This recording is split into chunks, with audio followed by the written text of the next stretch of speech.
ये एक आयत है,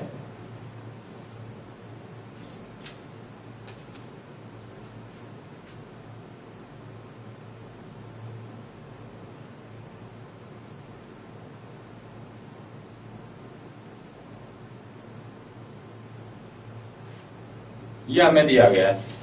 अब इस प्रश्न में जो पूछा है हमसे, वो पूछा है छायांकित भाग का क्षेत्रफल। अब छायांकित भाग कहां है? वो यहां है।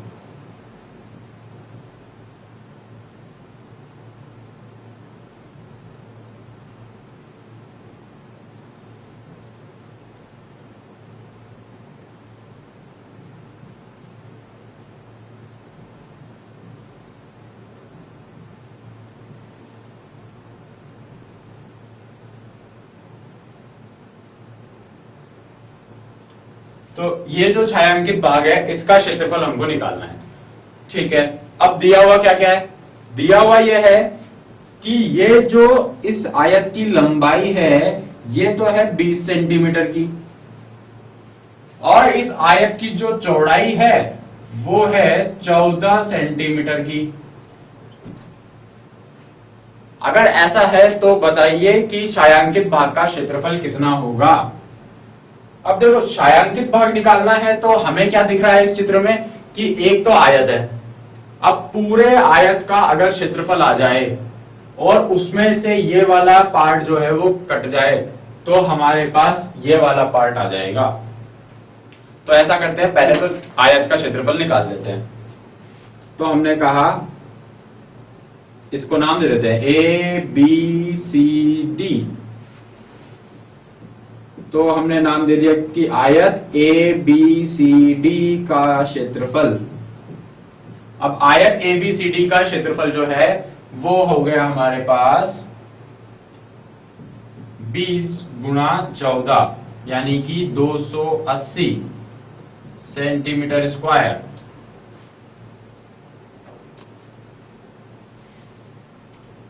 अब हमें ये वाला पार्ट हटाना है।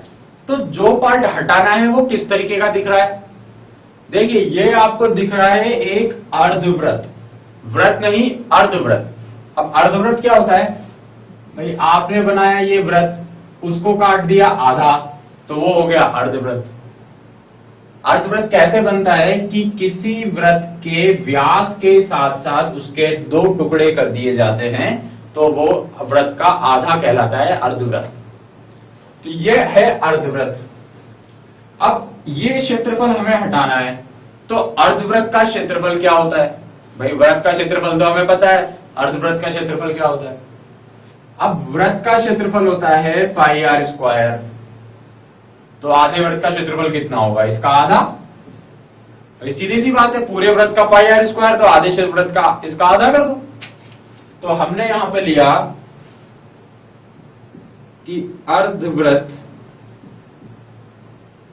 इस अर्धवृत्त को नाम दे दिया बीसी।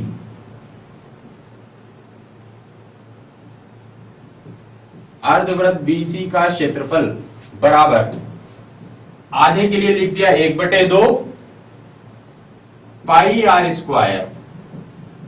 अब आर कहां से लाएं? आपको दिख रहा है कि ये कितनी है? 14। और ये क्या होती है? ये होती है ये अर्धवृत्त का व्यास। अर्धवृत्त तभी बनता है जब व्यास के साथ साथ काट दिया जाता है। तो ये जो आपको दिख रही है, इस पे अर्धवृत्त बन रहा है, तो ये हो गया अर्धवृत्त का व्यास। और अगर हमें व्यास पता है तो त्रिज्या कितना होती है? व्यास का आधा। तो हम लोग कह सकते हैं कि आर जो है वो 14/2 यानी कि 7 स्क्वायर होगी। तो 1/2 22/7, 7 गुणा 7, 7 से कट गया 7, 2 से कटा 22, 11 बार, ये हो गया 11 7 77, 77 यानी क्या? 77 सेंटीमीटर स्क्वायर।